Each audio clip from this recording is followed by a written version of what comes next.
All right, now joining the show, we've got on recurring guest, friend of the show, JR Specs. Do a little bit of a payday update with him, along with a kind of building the perfect hip hop song draft. JR, what's going on? Yo, how's it going, man? Happy to be back. This is I think this is the first time I've been on the show since I got to New York. So Yeah, I think you're right. So, how has New York life been treating you? You've been there for a while now, about since the year started, right? right, yeah, I got here in December. So Okay. yeah, I mean it's been really good. I've just been kind of meeting new people, coming up with a lot of music, keeping up with the payday schedule, working my day job, just trying to keep the balance type stuff. Now, what are you doing for a day job out there? So I work in marketing. I'm a brand coordinator for a marketing agency. And how does that interfere or cross over with you're trying to make music? Has that kind of been a hindrance on it? I mean, you're still putting out music twice a month, which is really it's been consistent. So how has that kind of affected working a full-time job affected that? Right. I mean, it's the first I've worked like an equivalent amount of time before. Like I've probably worked 40 hours split across like 2 or 3 jobs, Yeah. like back in the day in the summers. But this is the first time I've had like a real full time job, and it's a challenge just to like. I feel like if I'm gonna do my best work music wise, and like day job wise, like I have to keep good healthy habits so that Yeah. I'm not like, because if you like eat bad food, have bad sleep hygiene, you just kind of get behind the eight ball, and then it's really hard to feel good about like making music or and put your best foot forward. So I'm realizing recently, and that's actually what the next song is about, is really about like taking care of yourself so you can do the things you want to do in life. Gotcha. So we're recording this on it's the 5th. So you got one coming out the 15th of May. Mhm. What's the background on that one? Because all the songs, there hasn't been one that's been similar to one. None of them are the same. Because you got Heart Mhm. Candies, which has been my favorite off of the whole Payday So, drop. That's kind of like a love song. Feeling American, I know that that's been your favorite, has a very different style. Zaboomafoo was a very, I think, upbeat hip hop, and like you really were able to show up your bars on that. So what is the next one looking like? right. So to give you a little background, I mean, so the way this is working is like, because so we realized early on like we're not gonna pitch every song to the Spotify editorial playlists, Mm. because just the way it works, we're like, okay, we're gonna pitch every other one. So it's kind of like I've planned out a little bit the ones that are gonna drop on the first every month, but Okay. the 15th ones I kind of figure out as I go. If Hmm. that makes sense. I Yeah. haven't really like talked about that publicly. It's probably the first time I brought it up, but that's kind of my internal strategy right now. So the June 1st one is a super dope. It's like this funky joint. It's kind of like a throwback vibe. That Hmm. one has been like in mixing for a while. Like we kind of focused on getting that one done first. Yeah. So now, right now, I don't want to say scrambling because I'm not. I'm never gonna miss a date. You know what I'm saying? I just can't let it Right. happen. But I definitely have been working really hard to like get the song done for 5:15. And like a few days ago, I was like, oh man, I have a bunch of options, and like they're all like good, but they're just not like great, not like getting me excited. And I Yeah. literally I was like, yo, I'd be having nightmares if I dropped something that I felt like was mid. You know what I'm saying? So Mhm. I recorded a few days in a row. I had this one beat and like hook idea that I really liked. So I like did a verse, scrapped it, did another verse, scrapped it. And then finally yesterday, I wrote a verse for the third time and kept it. And it was perfect. So I'm sending that to mix right now. Hopefully, it'll only take a few days to mix. Soto said it sounded like a joint that would probably mix itself, so to speak. Okay.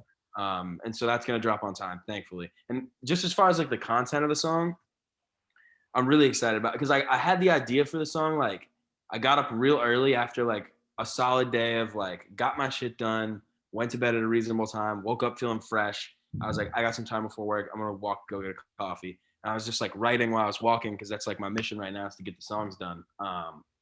And I was just like, man, this is such a cool moment to just be like feeling decent, sun shining, like Mhm. got this sense of urgency, but it's not like a bad thing. It's just a challenge. So it's kind of just about like being on this adventure and taking care of yourself so you can take it head on. Gotcha. Now, how has it been stress wise preparing to drop? Like, has there ever been, and also how you've planned out which ones you're gonna drop on the first? Are there any you dropped on the 15th that you wish you dropped on the first? Yeah, so I mean, early on we didn't have that structure as much. We were just like, we're gonna pitch everything and everything's gonna incubate in like the Spotify system for 2 weeks. We've moved away from that so we can like kind of prioritize certain songs over others. Yeah. Not like how we promote them necessarily, but just what goes on internally in the Spotify system. Hmm. Um, so I mean, in terms of like stress level, it's like stressful until it's not. You know what I'm saying? Like 2 days ago, I was really bugging out a little bit when I was like, because this is the thing, right? I had these joints, like I had like 3 or 4 joints that I was considering putting out.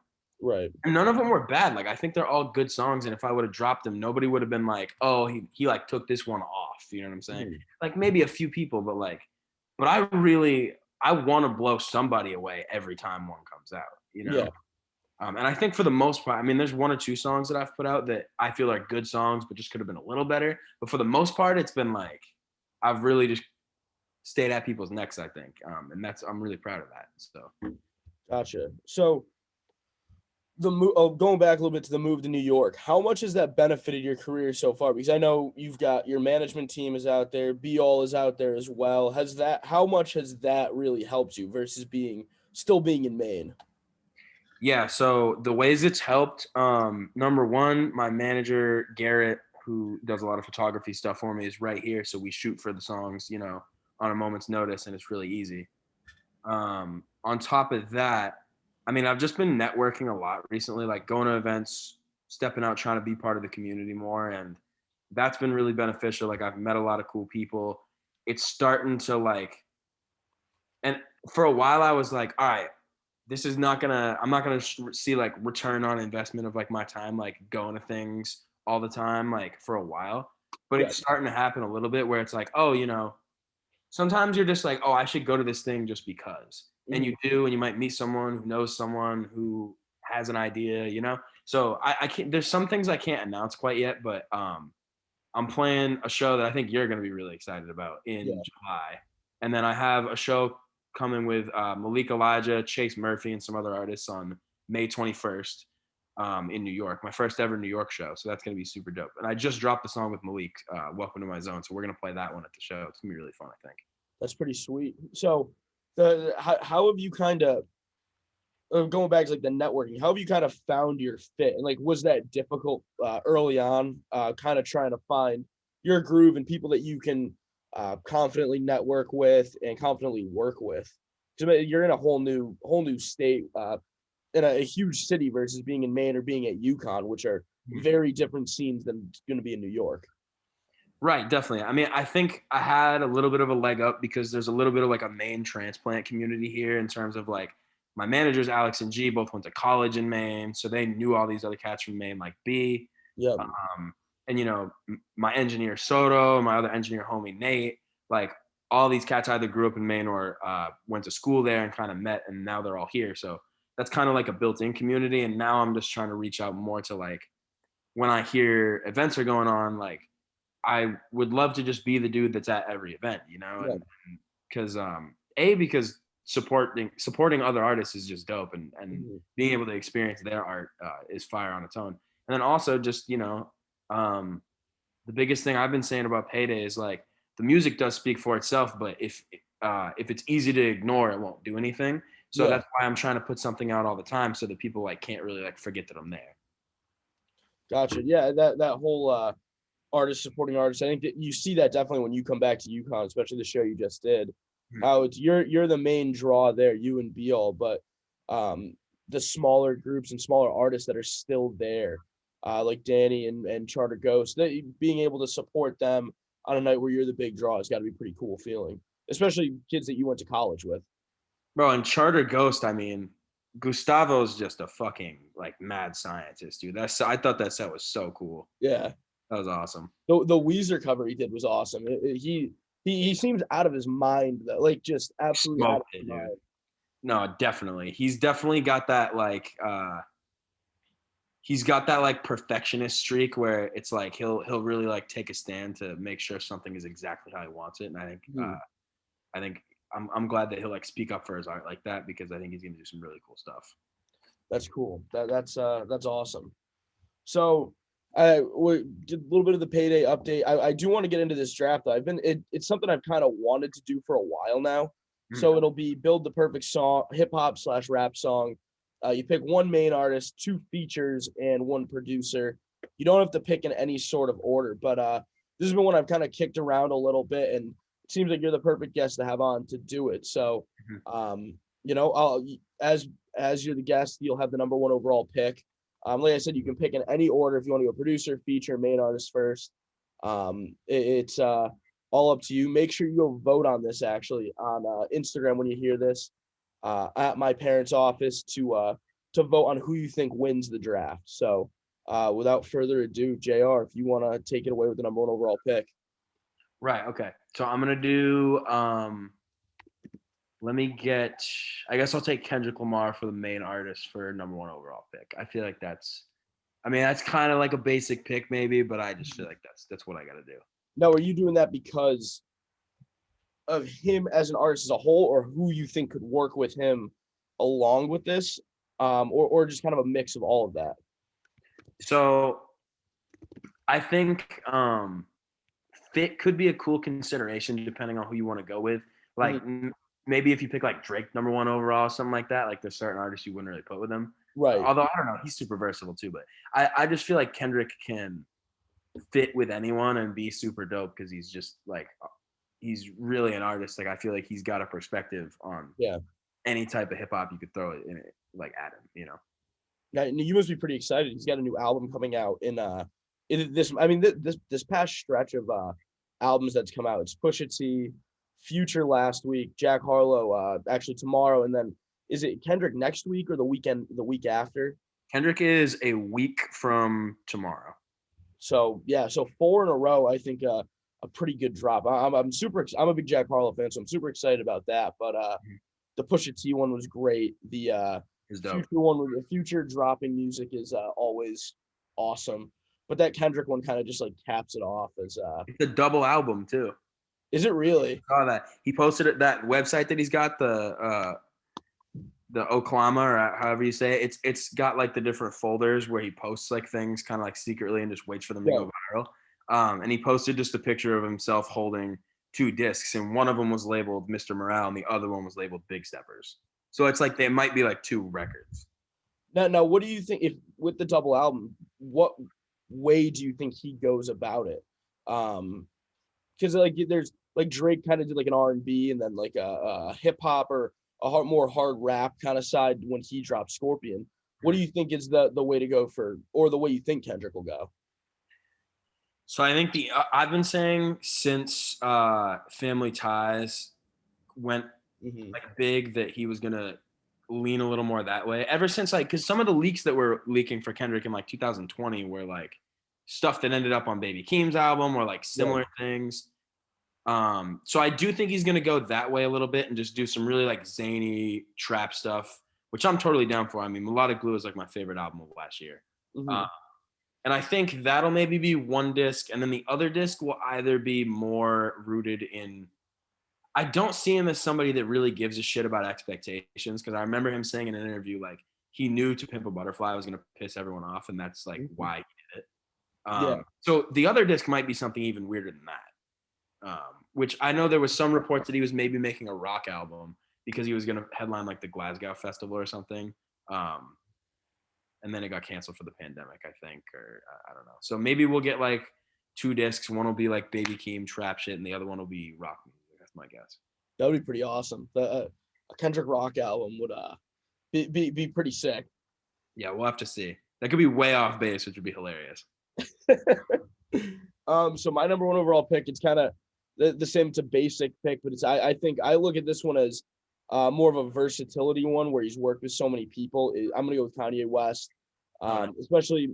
I think you look at My Beautiful Dark Twisted Fantasy. The features he had on that album was so diverse, and just all of them worked so well.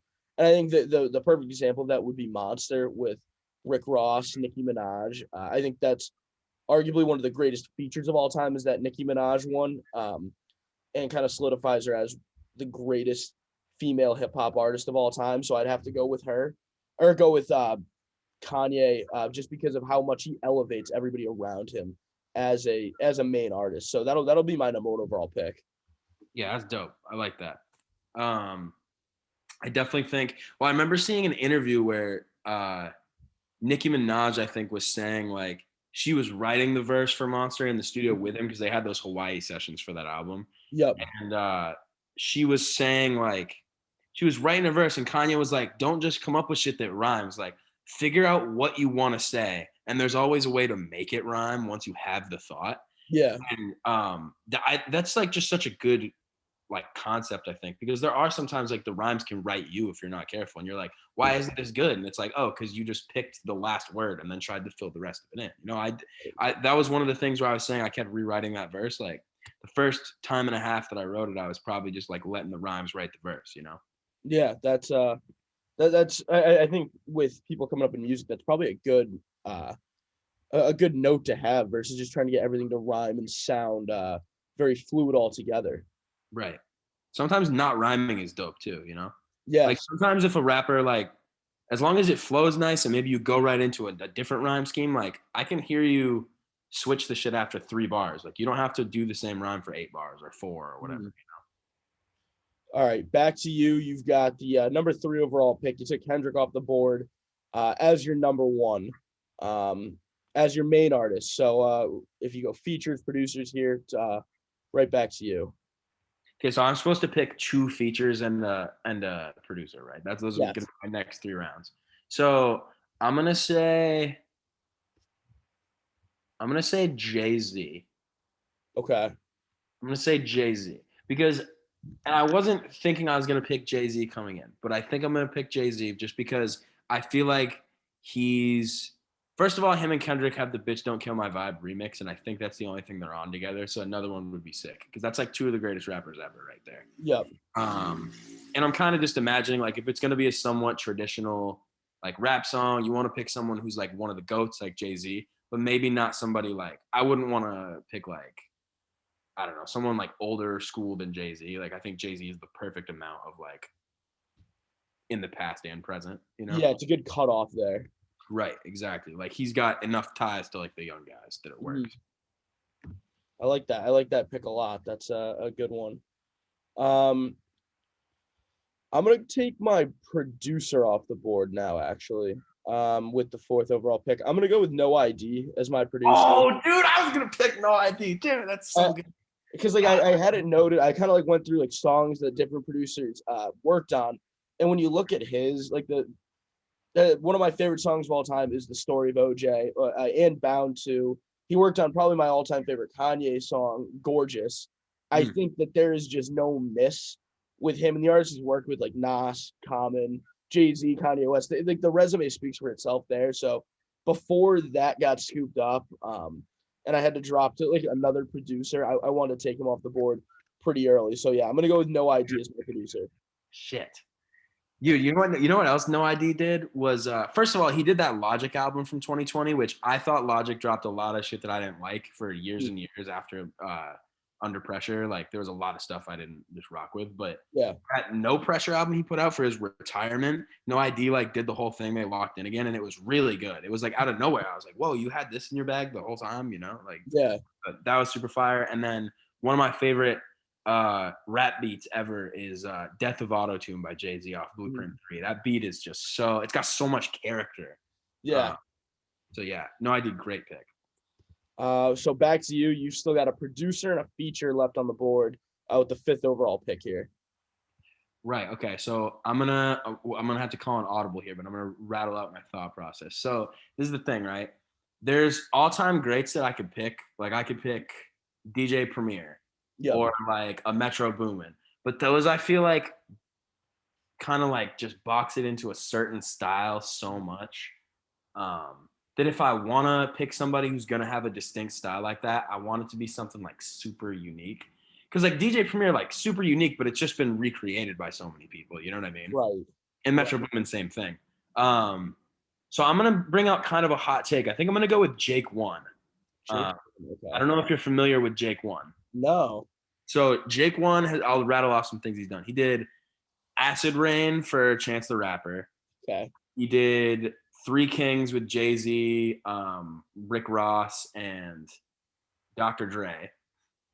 He's done a bunch of super dope beats. Like he's done stuff for Wiz Khalifa, Rick Ross, and he's just got like this super grimy sound that's like Mhm. distinct, and it's kind of like a Just Blaze type thing, but not quite so like in your face all the time. But the bounces are always crazy, the samples are always crazy. So like if you want to hear people like really rhyme and the production will be mad lush around it without being like distracting at all, like Yeah. he's a perfect pick, I think. So maybe not the hottest ticket name that I could have picked, but Mhm. I think if I'm building the perfect song, that's who I go with.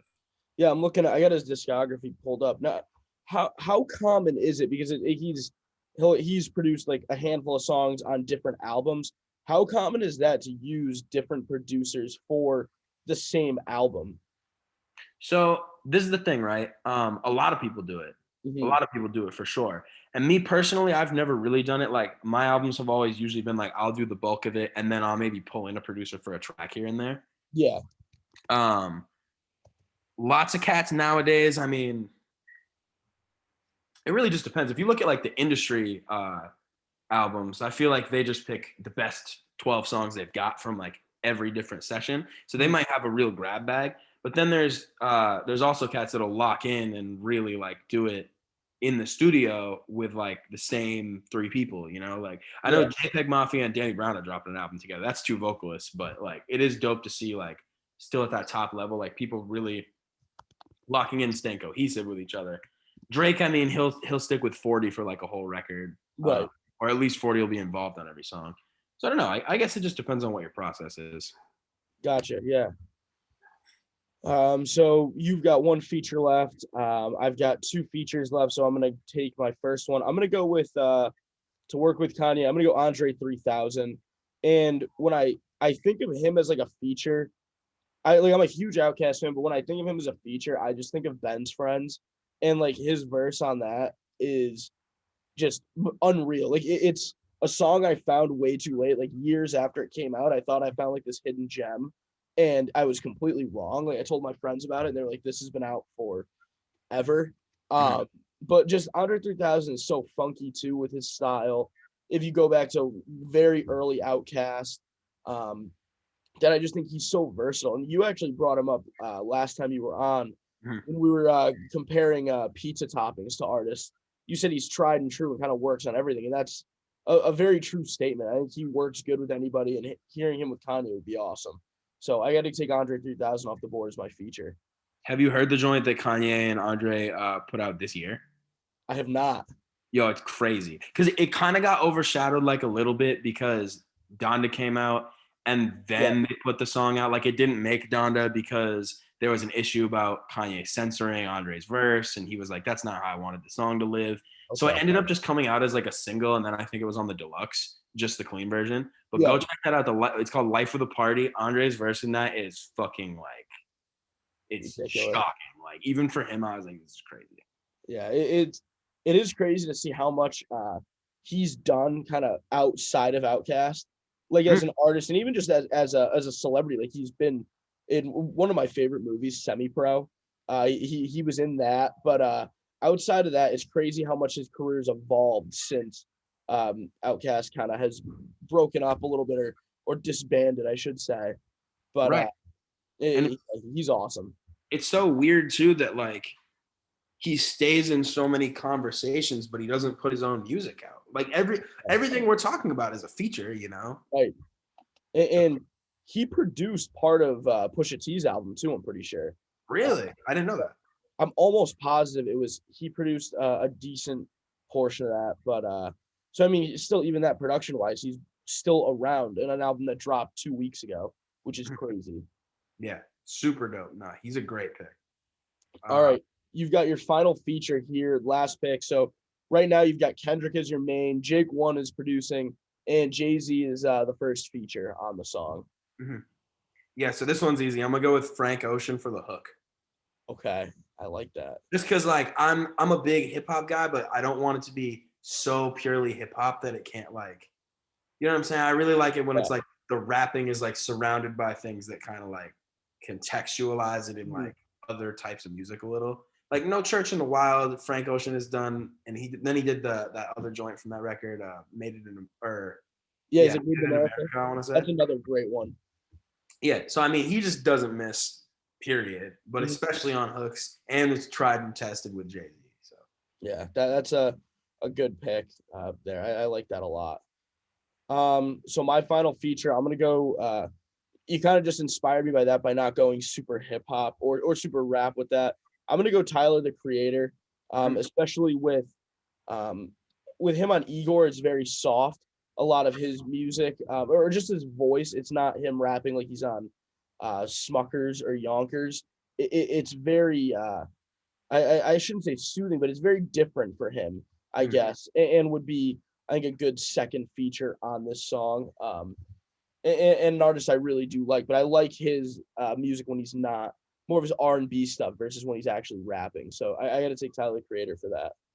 Yeah, man, he's just such an interesting dude. I mean, I like his rapping, Yeah, but I'm way more into his producing, dude. I mean, he's ridiculous as a producer, and I yeah, think it's interesting the story behind that Igor album too, because he said that he tried to give Earthquake to Bieber and then Rihanna, I think, and neither one of them wanted the record, so he ended up singing it himself.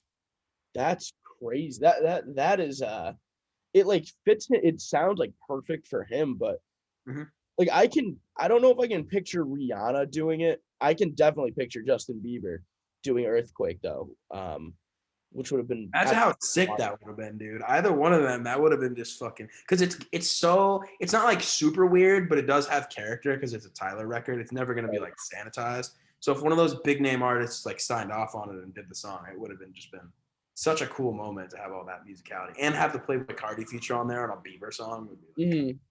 I love Yeah, that. that I wonder how because like it's so distinct when you hear that first for real, for real, for real. So I wonder how that would have been um with like Justin Bieber, Rihanna. That's a baffling Hmm.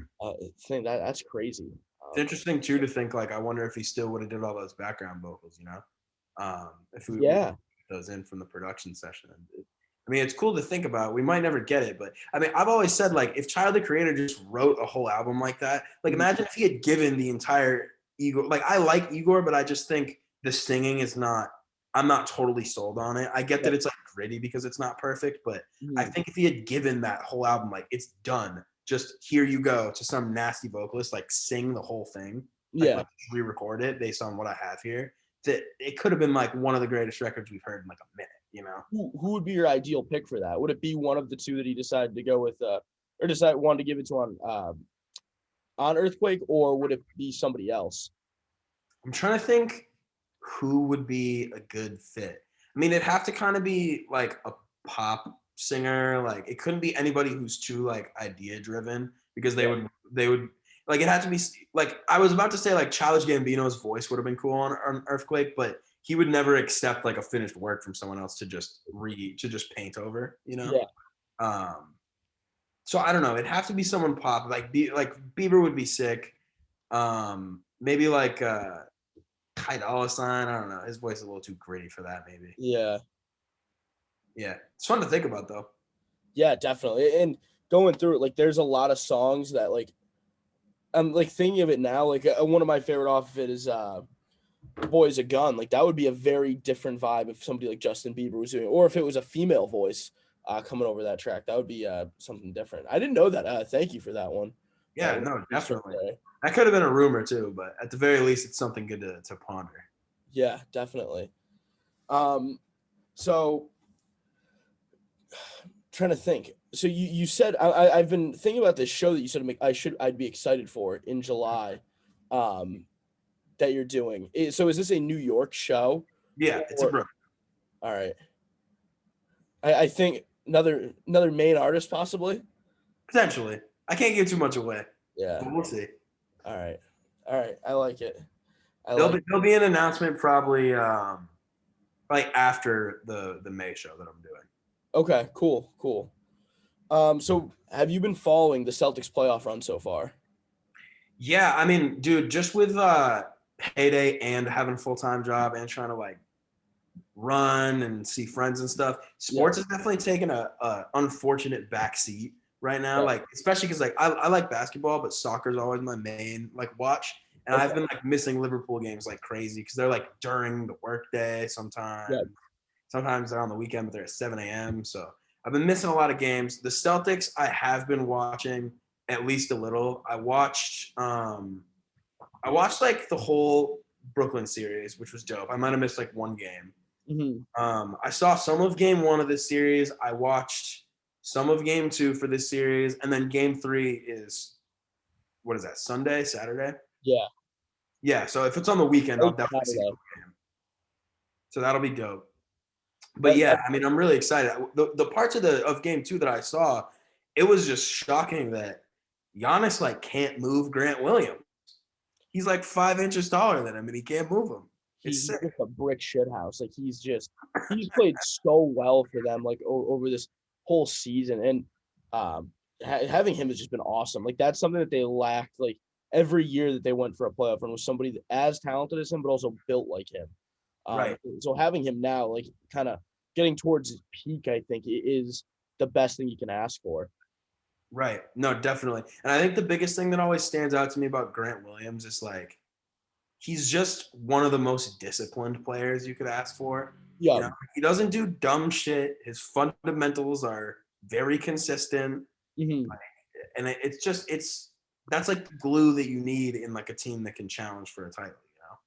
Oh, 100%. And it is weird, like the place that they were at earlier this year, where it kind of seemed like the season was almost a lost case. It was like, yeah, maybe they'll get like the 4 seed or 5 seed, and hopefully, fingers crossed, play someone and get out of the first round. But where they're at now is just unreal. Right. No, it's crazy. And it's definitely like, I mean, I definitely got a little overzealous when I saw what they were doing to the Nets, and I was like, they're going to the finals. And Oh, now it's like, this series is going to be a dogfight. Like, clearly, it's probably going to go to 6 or 7 games. 100%, which would be cool, to see like a 7 game series. But I mean, I would love to see them get a sweep like again, because I don't enjoy having the heart attack games just about every night like they had against Brooklyn. Was definitely not great. Right. But those are the games that do make it fun. So Mhm. I am still super pumped about this whole series. Yeah, definitely. And do we have a return date on Marcus Smart? Ooh, do not I know. didn't see because I saw that he had hurt his shoulder, but then they said he wasn't out because of his shoulder. He was out for like a thigh bruise or something else. Yeah, I'm not sure. That's definitely a guy you want back. This series, I mean, will be tough without him, but I still think they can win the series without him. But if you play Miami next, that's a guy you 100% want to guard like Definitely. Tyler Hero, who's been having a hell of a year. Yeah, they just got some tough guys in Miami, dude. I mean, that'll be sweet to have a rematch of that Eastern Conference Finals from the bubble, though. Yeah, that'll definitely be awesome. But JR, I appreciate you coming on and doing this draft. This is, like I said, this is one I've been wanting to do for a while now. So you coming on and do that was definitely fun. And make sure you guys are streaming Payday. Where can everybody find your social media so they can see when songs are dropping? Yeah, definitely. So on Spotify, it's JR Specs, SPECS. On Instagram, at JR Specs, it's SPECS. There's no K in it. On Twitter, it's JR Specs _. Yeah, and just make sure you're streaming the songs. Go check them out if you haven't yet. There's 9 of them out. By the time this drops, we're about to have the 10th one out. We just put out the last one that I put out is Welcome to My Zone with Malik Elijah. That one's really making some noise right now. So I'm hoping Release Radar comes out tomorrow. Maybe we'll get a little bit of a bump on streaming. We might see something. Yeah, so far, which one's done the best? Like after like maybe a month span or like a week span, which one has done the best for you thus far? So I would say Ball If I Want's done the best. It's got about 20,000 right now because it actually caught a little bit of a wave from the algorithm on Spotify. Gotcha. After that, I would say I want to say Feeling American maybe is the next most streamed one. And that one never really got like a big boost, but it just got a lot of natural streams from people seeing me and Ben working together, I think. So Yeah, that was definitely cool seeing you two work together. Probably that's got to be. So I still got to go. Heart Candies is my favorite, but Feeling American was awesome to hear the two of you guys work together. But I still can't get over the Video Killed the Radio Star, Father Time Killed the Thing That We Had bar from Heart Candies. So I think that that's still sitting at my number one. Yeah, no, definitely a favorite for me too. It's in my top 5. Yeah, so make sure you're streaming Payday every the first of the month and the 15th of every month. But yeah, Jared, thank you for coming on, man. I really appreciate it. Yeah, thank you. Great episode. All right. Thank you guys for listening to this episode of the My Parents Office podcast. Stay tuned for more episodes we'll be dropping this week.